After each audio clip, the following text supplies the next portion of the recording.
নমস্কার, নন্দিনীর গল্পকথায় সবাইকে স্বাগত জানিয়ে শুরু করছি বিভূতিভূষণ মুখোপাধ্যায়ের লেখা একটি গল্প, গিন্নি। মেয়ে দেখতে আসছেন পাত্রের জ্যাঠামশাই। এবার এটা নিয়ে 3 বার হবে। প্রথমে দেখে গেছেন পাত্রের বাবা এবং মামা।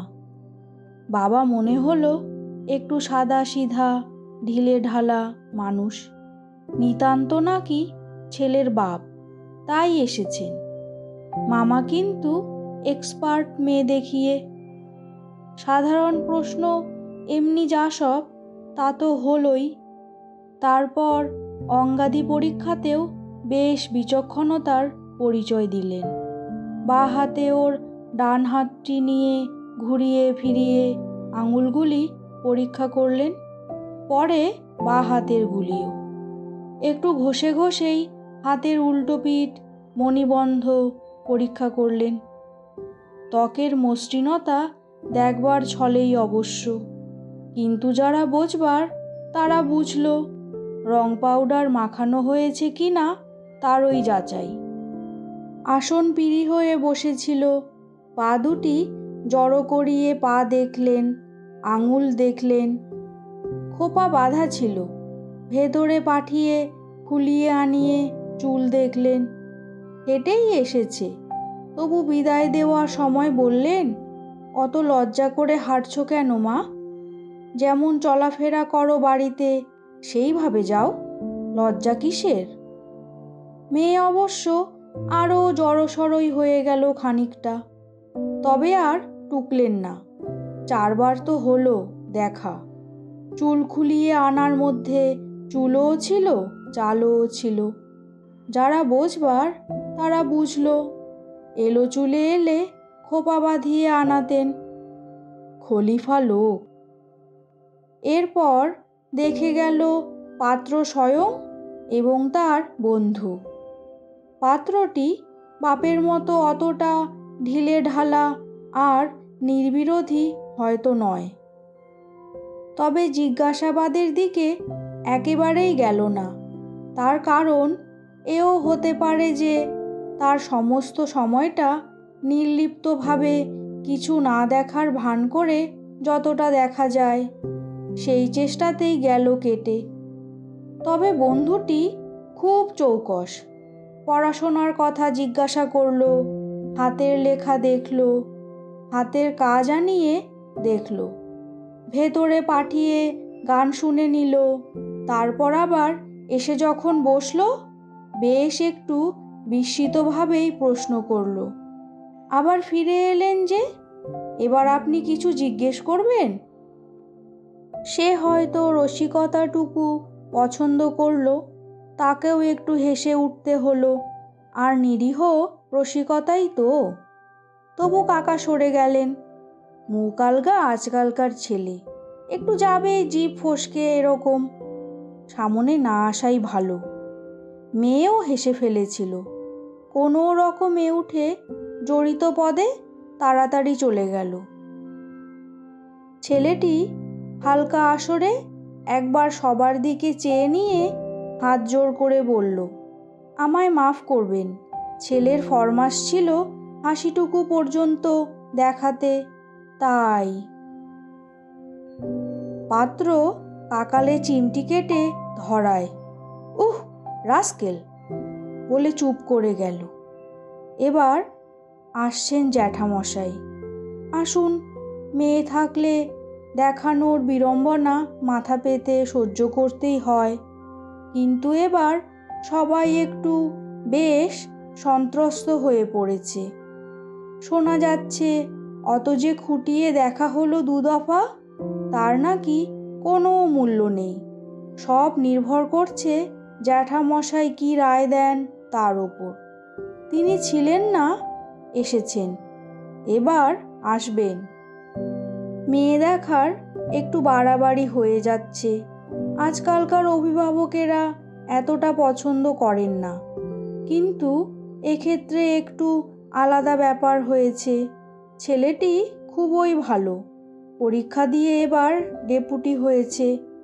এদিকে অভিভাবকদের শুধু ভালো মেয়ে দরকার, যতটা সম্ভব সুন্দরী, তারপর যতটুকু সম্ভব শিক্ষিতা।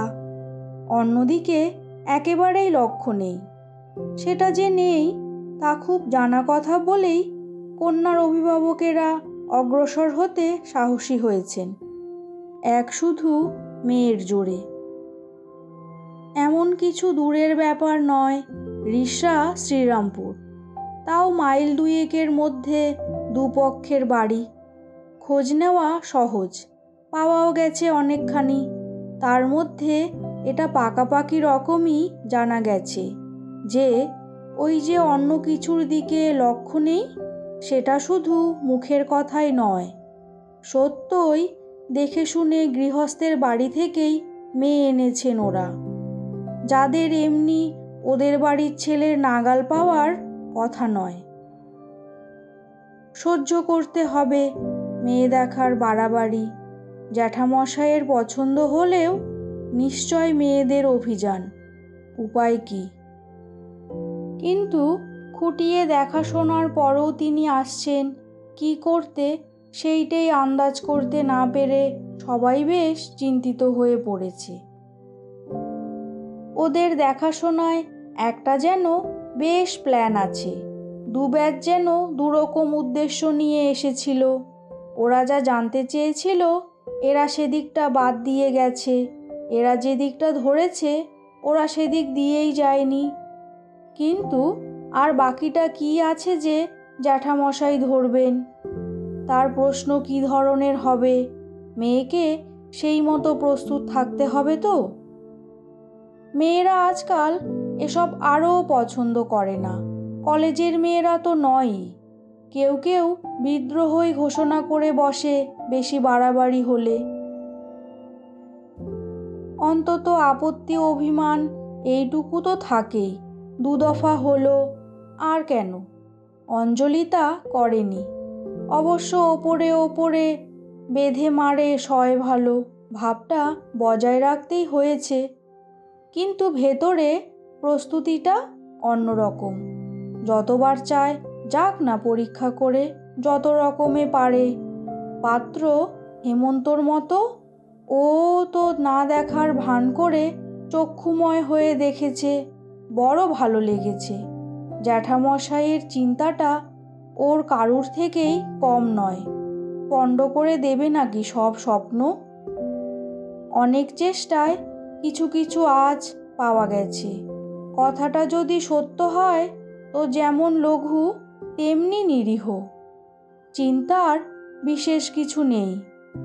জ্যাঠামশাই হচ্ছেন পাঞ্জাব প্রবাসী সেকেলে বাঙালি। দেশ বিভাগের পর মিরাটে এসে থাকেন, তারপর চাকরি থেকে অবসর গ্রহণ করে এইমাত্র কিছুদিন হলো দেশে এসে বসেছেন। এসেই এই ফ্যাচাংটুকু তুলেছেন। তবে এমন বিশেষ কিছু নয়। জ্যাঠামশাই একটু ভোজন বিলাসী, ওদিককার জলে এটা করেই দেয়। এসে একটু নিরাশ হয়েছেন। 3টি বউ এসেছে বাড়িতে, MA আছে, BA আছে, রূপসী তো বটেই, গানও জানে, সূচিশিল্প তো আছেই। কিন্তু অবসরভোগীর একটিমাত্র স্বাদ ছিল জীবনে, তা ভালো করে মিটল না। রাঁধুনে বউ এলো না একটিও। সবগুলি চলতি ভাষায় মা জননী একেবারে। তাই ওই শর্ত জুড়ে দিয়েছেন। এ আর এমন কি কঠিন শর্ত? গৃহস্থ ঘরের মেয়ের পরাবিবাহ না হওয়া পর্যন্ত। অঞ্জলির অবশ্য এবার বিয়ে দেওয়ার বছর, তবে ওকে রান্নাঘরের দিকেই ঠেলে দেওয়া হয়েছে। যতটা সম্ভব ওই দিকেই থাকো আপাতত। বাইরে বাইরে মুখ ভার করতে হয় একটু, কিন্তু ভেতরে ভেতরে এর চেয়েও খাটাচ্ছে নিজেকে অঞ্জলি। আর সবার পক্ষে না হোক, ওর পক্ষে তো রীতিমতোই কঠিন। পাঞ্জাব ফেরা বাঙালি, সে শুক্তো শাকের ঘন্টর জন্যেই এসে বসেছে শ্রীরামপুরে। একখানি গুপ্ত খাতা আস্তে আস্তে বোঝাই হয়ে উঠেছে। শুক্তো শাকের ঘন্টের ফর্মুলা তো আছেই, তাছাড়া ডিমের কাশ্মীরি পরোটা, 4টি ডিম, 1 পোয়া গমের ময়দা, 1 পোয়া ছোলার ছাতু, 1 পোয়া ঘি, 15টি ছোট এলাচ, 15টি কাবাব চিনি, ইত্যাদি ইত্যাদি। ভেটকি মাছের কোফতাকারি, 1 সের ভেটকি মাছ, 4টি ডিম, 1 পোয়া পেঁয়াজ, 4টি রসুন, 5টি কাঁচা লঙ্কা, 1 ছটাক টমেটোর রস, পরিমাণ মতো গুঁড়ো লঙ্কা, ইত্যাদি ইত্যাদি। মোগলাই মোরগ মোসাল্লাম। অন্য পাখিরও হয়। একটি পাখির ওপরকার সব পরিষ্কার করে নিয়ে, পেট চিরে ভেতরটাও পরিষ্কার করে নিয়ে নিম্নলিখিত দ্রব্যগুলি পুড়ে দিয়ে আগাগোড়া সেলাই করে দিতে হবে। পরিমাণ মতো পেস্তা, বাদাম, কিশমিশ, পেঁয়াজ বাটা, রসুন বাটা, ইত্যাদি ইত্যাদি। দৈনিক, সাপ্তাহিক, মাসিক কাগজ থেকে সংগ্রহ করেছে। কলেজের 2টি অন্তরঙ্গ সাথী সাহায্যও করছে। বিপদ তো সবার জীবনেই আসতে পারে। রন্ধনবিদ্যার পড়া তৈরি করতে খুব মেহনত হচ্ছে। পাশের পড়ার চেয়ে কিছু কম নয়। পরীক্ষার মুখে যে পাশের পড়া। পরীক্ষা তো এসেই গেল। সেদিন না এসে পড়েন জ্যাঠামশাই। এসে পড়লেন। 6 ফুট দীর্ঘ মানুষ, তেমনি অসাড়। এতখানি ঘোরালো মুখ, ইয়া বুকের ছাতি, মোটা হাড়কা, টকটকে রং। 60-62 বছর বয়স হবে। একটি কাঁচা চুল নেই মাথায়, তবু চোখ দুটো যেন জ্বলছে। সাজানো নকল দাঁত নয়, কষের দিকে থাক না থাক সামনে দুসারি ঝকঝক করছে। একটু এবড়ো খেবড়ো, কিন্তু মনে হয় বেশ শক্তই। একজোড়া বেশ পুষ্ট গোঁফ, মাথার চুলের মতোই সাদা ধবধবে। দেখলে গা ছমছম করে। অবশ্য যে উদ্দেশ্য নিয়ে এসেছেন সে কথা ভেবে। ওরা সব দুজন দুজন করে এসেছিল। জ্যাঠামশাই নামলেন একা। ওর যেন দোসর কেউ নেই সংসারে। নামলেনও যে ট্যাক্সিটা একবার খানিকটা বসে গিয়ে স্প্রিংয়ে লাফিয়ে উঠে বার 2-3 দুলে গেল, যেন বাঁচল। সবাই সসম্ভ্রমে নিয়ে গিয়ে বৈঠকখানায় বসালো। নিতান্ত স্বাভাবিক কৌতূহলে অঞ্জলি ওপর ঘরের জানালা থেকে উঁকি মেরে দেখল। তারপর দেরাজ থেকে খাতাটা বের করে ঝুঁকে পড়ল। শাক, শুক্তো বা ছাপার কাগজের শৌখিন কিছু নয়, একেবারে কালিয়া কোরমা, দোরমা কোরমা কাবাবের পাতার ওপর। পরীক্ষায় বসবার আগে ঝালিয়ে নিচ্ছে একবার। কি যে হবে! মানুষটি যেমন সুগুরু, তেমনি ভেতরে সুগম্ভীর। প্রথম সাক্ষাৎকারের 2-1টি কথাবার্তায় কণ্ঠস্বরের যা নমুনা পাওয়া গেল, তাতে আর কেউ কথা বাড়াবার সাহস করল না। সবাই তটস্থ হয়ে রইল। ঘরটা থমথম করতে লাগলো। নিতান্ত যে কথা কন না এমন নয়। একবার বললেন, বড্ড গরম এখানে, অসহ্য। ঘরের সবাই বলে উঠল, আজ্ঞে হ্যাঁ, কিন্তু তবু আমাদের ওদিককার মতন নয়। সবাই বলল, তা কি হতে পারে?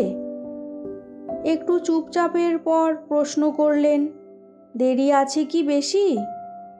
প্রায় সকলেই ঘর খালি করে দেখতে ছুটল ভেতরে। বেরিয়ে এলো 3টি ছেলে।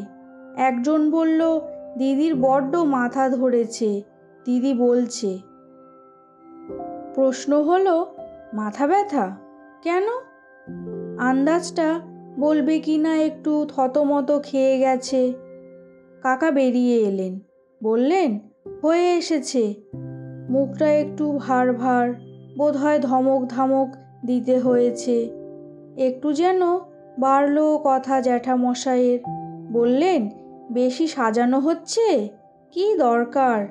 দেখে তো গেছেই সবাই, আমি শুধু আমার দরকার মতন। মনে হলো একটু যেন হাসি আসছিল। এমন সময় মেয়ের বড় ভাই এসে খবর দিল তৈয়ের। কাকা জ্যাঠামশাইকে নিয়ে ভেতরের দিকে এগুলেন। সবাই পেছনে পেছনে চলল। বাড়ির বারান্দায় গালিচা পেতে দেওয়া হয়েছে, সামনে একটি আসন। জ্যাঠামশাই গিয়ে বসলেন গালিচায়। মেয়েকে নিয়ে আসা হলো। যথারীতি প্রণাম করে বসল সে। পায়ের তলায় হাতটা যেন আগেকার চেয়ে একটু চেপে বুলিয়ে, একটু একটু যেন কাঁপছেও। সিঁথির ওপর হাতটা একটু ভালোভাবেই চেপে নীরবে আশীর্বাদ করলেন জ্যাঠামশাই।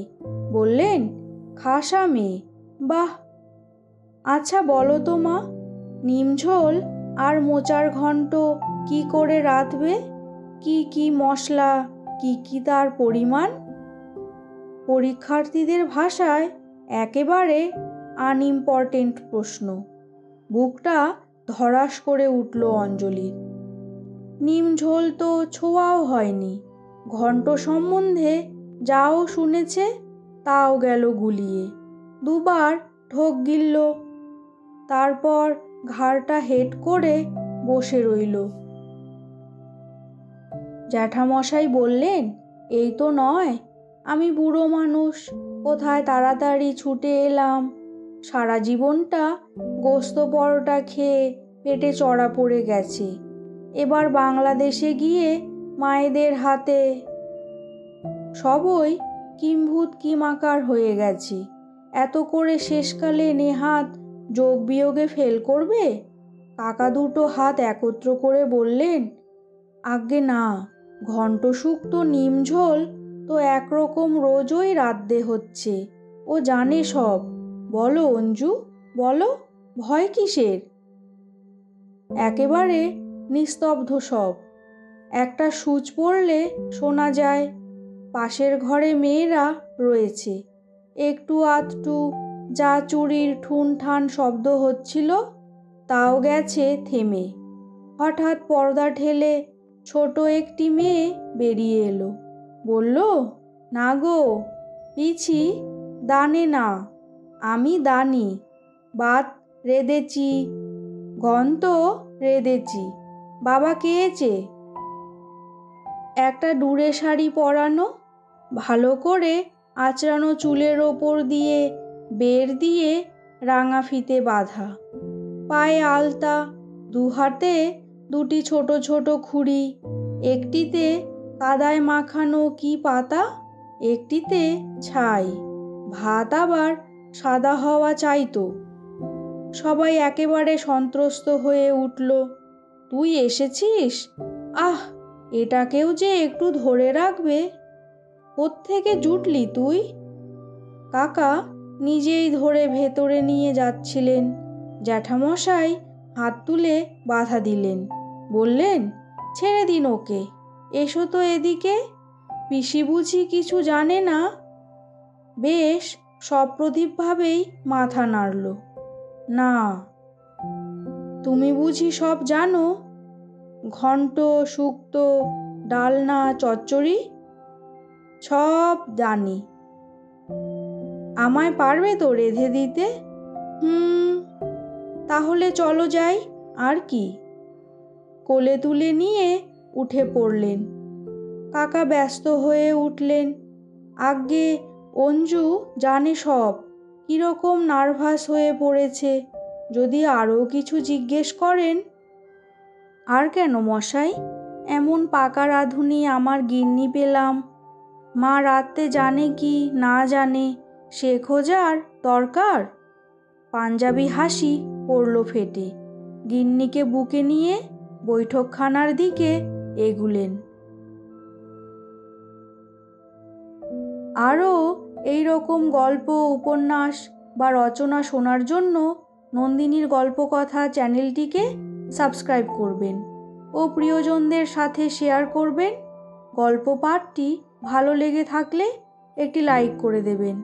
আপনাদের মূল্যবান মতামত জানাবেন এবং পছন্দের গল্প, রচনা বা উপন্যাস শোনার জন্য কমেন্ট করবেন। দেখা হবে পরের একটি গল্পকথায়। সবাই ভালো থাকবেন।